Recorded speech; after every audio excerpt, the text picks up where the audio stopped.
History of Rajasthan, Kalibangan सभ्यता पढ़ रहे हैं।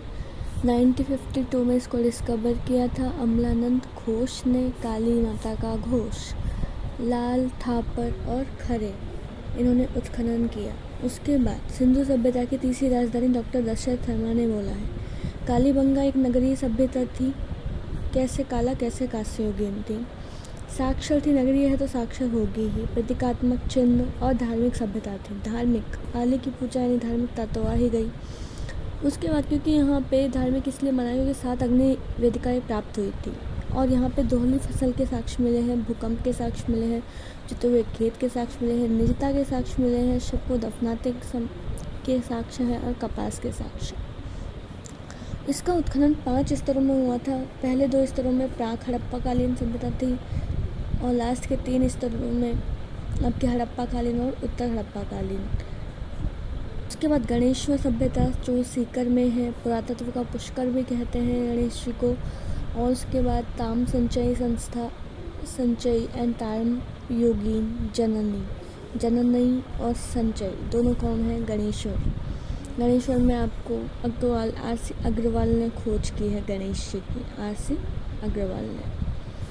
मछली का कांटा मिला, डैम मिला, मिट्टी का डैम एंड बांकरे की कुल्हाड़ी के साक्ष्य मिले हैं। उसके बाद बात करते हैं आहर। उसका पुराना नाम है ताम्रवती नगरी, जबकि ये क्या थी? जननी। ये क्या है? नगरी। आघाटपुर, उदयपुर ताम्रपाषाण काल की सभ्यता है, जबकि कालीबंगा कैसी थी? कांस्ययुगीन। आहर क्या है? ताम्र और पाषाण भी। ग्रामीण सभ्यता थी, जबकि कालीबंगा कैसी थी? नगरीय। कालीबंगा कैसी थी? नगरीय सभ्यता। ग्रामीण सभ्यता थी, धूलकोट भी बोलते हैं और बनास संस्कृति भी। उसके बाद लेपिस लाजुली का संबंध आहर से है। अक्षय कीर्ति व्यास, वैसे बनास और वैसे व्यास की स्कूल 1953 में हुई थी। उत्खनन 3 स्तरों में हुआ था। 8 बार बस्ती उजड़ने के प्रमाण मिले हैं। उदयपुर के आसपास का इलाका झीलों भरा है, तो झीलों भरा इलाका है तो रेन हार्वेस्टिंग चक्रवाकों पद्धति भी वहाँ ज़्यादा होगी, है ना। गोंद रेवे कोठ झीले ज़्यादा तो गोरे कोठे अनाज रखने के भंडार थे। माप तोल बाट मिले हैं, रंगाई छपाई का सामान मिला है। तांबा नाम का मुख्य व्यवसाय था, ठीक है। अब सूती कपड़े बालाथल और बैराठ में, पशुपालन के लिए बागौर भीलवाड़ा, टाटानगर टोंक। गुरु शिष्य की प्रतिभा रंग महल से मिली है, लेकिन जाग बाबा की प्रतिभा देखें नौह भरतपुर से मिली है। स्वतंत्रता पाने से पूर्व से पुराड़ा नागौर में खोजा गया था, बाद में कालीबंगा। एक फेमस डायलॉग है, यश विभव की चाह नहीं, परवाह नहीं, नवीन राजस्थान से रिलेटेड है। राजस्थान समाचार पत्र व्यावर से निशित मेहता का है। बूंदी की जगह वो कहाँ पर पब्लिश कर दिया था? मैंने इसके ऊपर व्यावर में। अखंड भारत है, मुंबई से प्रकाशित होता था, हिंदी में था। पीप दिल्ली से प्रकाशित होता, पीप की पीप इंग्लिश का समाचार था। आज्ञाबान राजस्थानी था।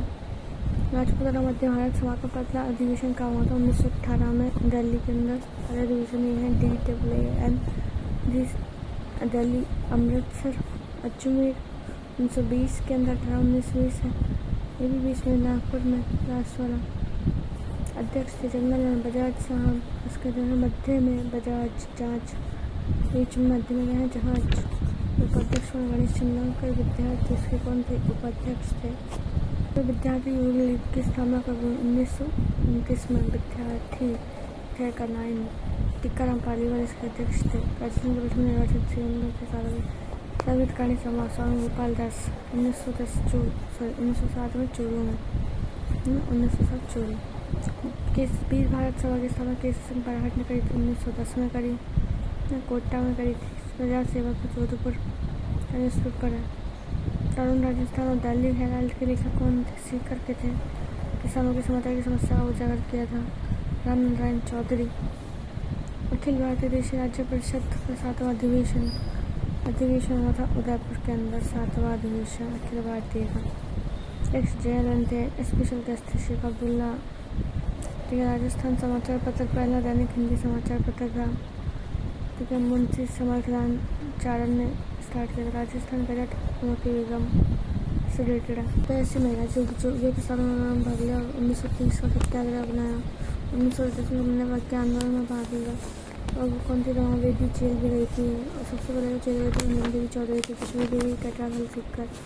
सीता देवी नींबू चना बेचती है, नींबू चना से रिलेटेड है। कीर्तिबाई बेजुआ खरा बीकानेर से रिलेटेड है। बीकानेर में कांगड़ कांड, बड़ी संख्या में महिलाओं ने भाग लिया जहाँ बूंदी में प्रशासन की सर्वोच्च का रियासत है। सबसे निम्नतम क्या है? परगना। परगना में भी सबसे छोटा क्या है? मौजे, जिसको ग्राम सभा के टाइप का मानते हैं। अब राज्यसभा में अगर प्रधान उससे नीचे क्या होता है? प्रधान होता है, मतलब इक्विवेलेंट तो राजा ही वैसे तो। प्रधान 3 टाइप के होते हैं, प्रधान, मुख्तियार और मुसाहिब दीवान। मुख्तियार है उसको बीकानेर में बोलते हैं मुख्तियार, और मुसाहिब जयपुर वाले लोग साहिब साहिब वाले बोलते हैं दीवान, मतलब कोटा में। और मुख्य सचिव उसको क्या बोलते हैं? मुत्सद्दी। मुख्य सचिव को क्या बोलेंगे? मुत्सद्दी, प्रशासन का मुख्य अधिकारी। ऐसे ही जो सुप्रीम है, सुप्रीम कोर्ट का मतलब इक्विवेलेंट जो न्याय करता था वो सब ठिकाने होते हैं। ठिकाने में न्याय कौन करेगा? सामंत। खालसा है तो हाकिम कर लेगा, ग्राम है तो ग्राम पंचायत करेगी। शरण का अधिकार होता है ना, इसको सामंत को शरण कर लेगा, शरण दे देता है वो किसी को भी। फिर उसके बाद राजा किस से टैक्स वसूलेगा? सामान से। सामान किससे वसूलेगा? प्रजा से। अब 3 तरह के टाइप कृषक 2 टाइप के होते थे, बापीदार जिनका खुद का स्वामित्व है, गैर बापीदार जिनका कोई स्वामित्व नहीं है। उसके बाद जो टैक्स है वो 3 टाइप का है, लगान, लाग-बाग और बंद बैराट। टाइप ऑफ कर: लगान, लाग-बाग और बंद बैराट। लगान वो जो टैक्स आपकी ज़मीन पर लेते हैं, यानी खेतों पर लेते हैं। लाग-बाग जो खेतों के अलावा, ज़मीन के अलावा जो और टैक्स पशु पर लगा दिया या शादी पर लगा दिया, किसी और चीज़ पर लगा दिया। जो बैठ बेगार है उसका मतलब है किसानों से काम तो करवा लिया पर उसकी जगह उनको पैसा नहीं दे रहे, मतलब ऐसे उनको बिना मजदूरी के काम करवाना है, वो बैठ बेगार का टाइप का है कुछ। फिर जो लगान सर्वोच्च सैनिक प्रशासन की बात करें, सर्वोच्च को बोलते हैं बख्शी। जो सेना पे सबसे खर्चा देखता था वो था नायब बख्शी। लगान सिर्फ 4 टाइप का है, याद रखना है आपको। लाटा कूटा इजारा है, वो काटा है, बीज बराद है। क्या क्या है? लाटा कूटा, इजारा, मुकाता और बीज बराड। इसके अंदर लाटा कूटा ये कि खड़ी फसल पर जो फसल ले ली जाती है उसको अनुमानित फसल लाटा कूटा है। इजारा मतलब ठेके पे कृषि दी जाए। उसके बाद जो मुकाता है, नगद पैसा चाहिए, नगद चाहिए। बीज बराद ये कि बीज के अकॉर्डिंग पैसे वसूलोगे। लाग बाग का टाइप देखिए। अब लाग बाग मतलब कि ज़मीन के अलावा जो टैक्स होते हैं उसमें एक पशु के क्रय विक्रय पे लगने वाला, उसको बोलते हैं सेंगटी। सेंगटी बैंगटी गांव में वो बैलगाड़ी थी, वो बाबू जी की थी, वो बैंगटी नहीं याद रखना। सेंगटी जो क्रय विक्रय पशु पे लगता है। अब ठाकुर में ठाकुर के थाली परोसी के लिए कांसा परोसा है, एक थाली परोसी पे। त्यौहार के लिए त्योहारी कर लगता था, ये भी किसका है? लाग बाग का। और यहाँ पे है सेना के भोजन पे खिचड़ी लगता था। खिचड़ी, त्योहारी, कांसा परोसा, सारे खाने पीने की चीज़ों से लाग बाग से रिलेटेड है। अखेराई मतलब ये कर राशि में भी टैक्स चक्रवर्ती ब्याज की तरह हो गया है ये। अब यहाँ पे है सामंत द्वारा राज्यों को दिया गया टैक्स। सामंत कौन कौन से टैक्स देता था उसको बोलते हैं उत्तराधिकार शुल्क। उत्तराधिकार शुल्क ये लगा था, मेवाड़ में तलवार बधाई वाला लग गया था, है ना, उत्तराधिकार शुल्क था ये। हुक्मनामा है, नजराना है, ये सब सामंत देगा राजा को। चाकरी मतलब कि युद्ध के समय राजा को क्या देगा? वो चाकरी करेगा, ठीक है। अभी नौकरी वाले छटूंड है, अगर सामंत एब्सेंट है तो वो मिलेगा। राज्यसभा पे टैक्स, न्योत बरात मतलब राज्य परिवहन को बढ़ाया देना है, न्योत बरात कर दो। तो ये सारे कौन से टैक्स है? सारे के सारे, है ना, उत्तराधिकार शुल्क एक तरह से जो सामंत राजा को देगा। सहायक संध्या एक अधीनस्थ संध्या है। सहायक संध्या बैले जली, सहायक करोगे, सहायता करोगे तो जलोगे, यानी जली। अधीनस्थ करी थी हैंगिस्टन्स ने, ठीक है। अब इनके दोनों का सिग्नेचर तो मैट कॉफी रहता था। अब याद रखना है कि जो सहायक संधि राजस्थान में सबसे पहले किसने करी थी? भरतपुर अलवर ने करी है। और अधीनस्थ संधि किसने करी है? करौली और सिरोही, एक जैसे नाम है, करौली, सिरोही, भरतपुर अलवर, वहाँ आपकी क्या हुई थी? सहायक संधि। 1857 की क्रांति की बात कर रहे हैं तो अगर इंडिया लेवल की बात करें तो 10 मई को स्टार्ट हो गई थी, 10 मई को। लेकिन अगर राजस्थान के लेवल पर देखें तो 28 मई को उनकी क्रांति हुई थी। 1857 को 10 मई को इंडिया में, 28 मई को राजस्थान नसीराबाद। यहाँ पे विद्रोह आर 2 टाइप: सैनिक विद्रोह, जन विद्रोह। जन विद्रोह कहाँ कहाँ पर हुआ था? भरतपुर, कोटा और धौलपुर में, याद रखना। भरतपुर में, कोटा में और धौलपुर के अंदर। कोटा में तो 15 अक्टूबर, धौलपुर से 1 अक्टूबर के आसपास अक्टूबर में हुआ था। भरतपुर में 31 मई में शायद अभी। सैनिक विद्रोह का नसीराबाद, अच्छा नहीं, ठीक है। किसने करा? बख्तावर, मतलब नेता था, नीमच में कौन था? हीरालाल मोहम्मद अली बेग। उसके बाद एदनपुरा में कौन था? शीतल प्रसाद और मोतीलाल। आऊ में खुशहाल सिंह चंपावत था। नसीराबाद की डेट क्या? 28 में। नीमच 3 जून को। ब्याबर और खेरवाड़ा ऐसी सैनिक शादी थी जहाँ लड़ाई हुई नहीं। देवली 5 जून। एदनपुरा में ये थे। आऊ 21 अगस्त को। खुशहाल सिंह चंपावत 2 जगहों पर गए थे। पिथौरागढ़ के चेलवास को काले गोरों को युद्ध कहते हैं। ठीक है, इसमें स्पोर्ट्स से वोट मारा गया था नीमच में मैकडोनल्ड। अब यहाँ पे है कि मेवाड़ में राजा कौन था? स्वरूप सिंह। मारवाड़ में तख्त सिंह। कोटा में राम सिंह। जयपुर में राय राम सिंह टू। भरतपुर में कौन था? जसवंत। भरतपुर में जसवंत था। मेवाड़ में शाबस पॉलिटिकल एजेंट। मारवाड़ में मैकमोशन। कोटा में था ऑल्टन का सर मांग संग काट के पूरे मोहल्ले में लटका दिया था, पूरे कोटा में लटका दिया था। वो कोटा में जन विद्रोह हुआ था, याद रखना है। जयपुर का ईडन गार्डन। और भरतपुर का मॉरिशस और जसवंत, याद रखना है। तो करंट के टॉपिक में से क्वेश्चन आएगा तो आएगा कि जो घरसाना किसान आंदोलन है वो किससे रिलेटेड है? अनूपगढ़ से। गंगानगर में से काट के बनाया ना, इसको पानी की समस्या के कारण हुआ था वहाँ पे। बिचौलिया धाकर जाति का था। 44 साल चला। शुरू कब से होता है? 97 से शुरू होता है। 1897 से 44 तक संगठित ऑर्गेनाइज किसान आंदोलन था। अब इसमें भी साधु सीताराम दास ने स्टार्टिंग में थे 1915 तक। ब्रह्मदेव फतेहकरण चारण चवरी कृष्ण सिंह ने लगाया था। तलवार बंधाई लगा था पृथ्वी सिंह ने। चवरी 1903, तलवार बंधाई 1906। फिर यहाँ पे है ऊपर माल बोर्ड का अध्यक्ष मुन्ना पटेल 1917 में। विजय सिंह पथिक 1916 से वर्क किया था उन्होंने। लास्ट में तो सभी आ गए थे, माणिकलाल वर्मा वगैरह वगैरह। ठीक है, बेंगू किसान आंदोलन जिसको बोलते हैं अनूप सिंह लागबाग, इससे रिलेटेड है। लागबाग के कारण हुआ था यहाँ पे। रूपाजी कृपाजी रिलेटेड टू बेंगू कैंच आयो बेंगू बोशल समझौता बेंगू। ठीक है, मेवात में भरतपुर भोजी लंबादार भरतपुर में हुआ था। वैसे भरतपुर वैसे भोजी। कैसे करौली, कैसे मदन पान था करौली का। अलवर में जंगली सूर को लेके हुआ। नीमू चना में वो थी आपकी सीता देवी, या अलवर से रिलेटेड है वो नीमू चना। 14 मई 1925 को हुआ। जंगली सूर तो थे ही, अलवर में था। गोविंद और माधव सिंह इससे रिलेटेड है। कौन से? गोविंद और माधव दोनों।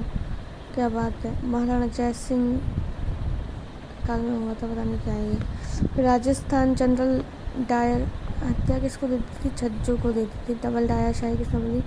गांधी ने। ठीक है, अब इन्होंने मेव जो एक बिलग्रामी आयोग बना था वो मेव से रिलेटेड है। इसमें 3 थे, चौधरी यासीन, मोहम्मद अली, गुलाम, सब इससे रिलेटेड है। नीमू चाना से। बीकानेर रियासत में दूधवा खड़ा हुआ था 1944 में हुआ था, जबकि नीमू चना 1925 में 14 मई को। दूधवा खड़ा 1944। 4 दूध खा रहे हैं। सूरजमल सामंत के विरोध में हुआ था ये सब। Hanuman Singh Arya related to Bikaner. कांगड़ कांड की बात करें तो बीकानेर रियासत में हुआ था। बीरबल दिवस बीकानेर रियासत में मनाते हैं। जकात किसान आंदोलन शेखावटी से नरोत्तम लाल शर्मा रिलेटेड टू शेखावटी। मारवाड़ में माप तोड़ आंदोलन। उसके बाद आपका मादा पशुओं से रिलेटेड था चंदावल कांड, also related to Marwar. Dabra की बात कर रहे हैं। डाबरा 1947। 13 मार्च 1947 डेढ़वाना किसानों के खिलाफ धरना कुछ रिलेटेड है। डाबरा जो भी है मारवाड़ से रिलेटेड है। 1947 में रूपाराम चौधरी चुन्नीलाल शर्मा रिलेटेड टू डाबरा कांड, शहीद हो गए थे चुन्नीलाल शर्मा। हाड़ौती में डाबी कांड हुआ है 1923 के अंदर। डाबी हुआ। डाबी में 2 शब्द है पर यहाँ पे 1923 है इसका। ठीक है, इकबाल हुसैन नाम सुना का, नानक भील का नाम सुना का, देवीलाल गुर्जर। नानक भील और देवीलाल गुर्जर दोनों रिलेटेड टू डाबी कांड हाड़ौती। अब भील जनजाति के आप आंदोलन देखोगे तो भगत आंदोलन, भील आंदोलन, इसमें चला था गोविंद गिरी ने। एक और आंदोलन था एक ही और भूमट इधर मोती ने चलाया था। एक ही मोती। भील भगत आंदोलन गोविंद गिरी। एक ही आंदोलन मोतीलाल तेजावत। गोविंद गिरी ने ज़्यादा 33 सूत्री मांग पत्र था, गुरु जी का पत्र भी बोलते हैं। इसे 21 सूत्री मांग पत्र जाते हैं किसको? मोतीलाल तेजावत ने जो प्रस्तुत किया था इसे मेवाड़ की पुकार कहते हैं। जो मेवाड़ की पुकार है वो 21 सूत्री महापुत्र है, ठीक है। फिर यहाँ पे संत सभा की स्थापना हुई थी 1883 में। संत सभा की स्थापना मानगढ़ कांड का मतलब 1913 से रिलेटेड है, 17 नवंबर 1913 आपको याद रखना। राजस्थान का जलियांवाला बाग था ये। फिर यहाँ पे 21 सूत्री मांग पत्र मेवाड़ की पुकार नीमड़ा कांड रिलेटेड टू दैट ऑल्सो, ठीक है। Mangarh is very famous. ये क्वेश्चन फंसे का बचा होगा, इस बार बहुत सारे लोग मानगढ़ की यात्रा पे आए थे। तो 17 नवंबर 1913 को मानगढ़ कांड हुआ था। राजस्थान का जलियांवाला बाग कहते हैं इसको, याद रखना। संत सभा की स्थापना 1883 में हुई थी। प्रजामंडल में पहला प्रजामंडल जयपुर था जो 1931 को हुआ। लास्ट प्रजामंडल था झालावाड़ और कांग्रेस के समर्थन और हरिपुरा अधिवेशन के बाद ही प्रजामंडल हुआ 1938 के बाद, ठीक है। पहला प्रजामंडल कौन सा बना था? मेवाड़, 24 अप्रैल 1938 को। और राजस्थान से जो बाहर प्रजामंडल स्थापित थे वो कौन कौन से थे? सिरोही, भरतपुर और बीकानेर, क्योंकि सिरोही आपका मुंबई शिफ्ट हो गया। बीटीपी था जो भरतपुर था आपका जो रेवाड़ी में है, और जो बीकानेर है वो कहाँ है? कोलकाता में, ठीक है। बीकानेर कोलकाता, बीटीपी रेवाड़ी और सिरोही मुंबई। अब सिरोही मुंबई जो मूल रियासत से बाहर स्थापित थे, भरतपुर रेवाड़ी हो गया, बीकानेर कोलकाता हो गया, है ना, और जैसलमेर जोधपुर हो गया, ठीक है। अब दिवस बीरबल डे बीकानेर में मनाते हैं। किसान दिवस बीकानेर जयपुर में बना सकते हैं। मोतीलाल डे जयपुर में है। और विज्ञान डे, कृष्णा दिवस, उत्तराधिकारी शासन दिवस, ये सारी चीज़ें मारवाड़ से रिलेटेड है। राजस्थान के अंदर समाज सम्मान हेतु जो प्रथम संगठन था देश हितेश ने सभा थी जो 2 जुलाई में और 1877 को स्थापित हुई। सज्जन सिंह उसके हेड थे। सज्जन सिंह ने स्थापित की देश हितेश ने सभा उदयपुर में थी। सर्वकालिक हितकारिणी सभा वो राजपूतों के अंदर जो भीतर विवाद है उससे रिलेटेड थी। जैसे बहु विवाह पर बैन लगा दिया, टीका रीत पर बैन, बहना एज पर दायित्व करी थी, तो ये सब राजपूतों के हितों के लिए थी। वाल्टर हितकारिणी सभा, बहु विवाह, टीका, विवाह एज। फिर यहाँ पे परोपकारिणी सभा 27 फरवरी 1883 को, है ना, दयानंद सरस्वती ने घोषित करी थी। दयानंद सरस्वती फर्स्ट कहाँ पे आए थे करौली में। सत्यार्थ प्रकाश लिखा कहाँ था? उदयपुर में लिखा। प्रकाशित कहाँ किया? अजमेर में प्रकाशित किया। वैदिक यंत्रालय कहाँ है? अजमेर में इसको प्रकाशित किया था। पहले सभापति सज्जन सिंह थे। समझ आ गया। परोपकारिणी सभा की पहली बैठक कब हुई थी? 27 फरवरी 1883। वाल्टर हितकारिणी सभा उदयपुर से रिलेटेड है। देश हितकारिणी सभा 1877 सज्जन सिंह।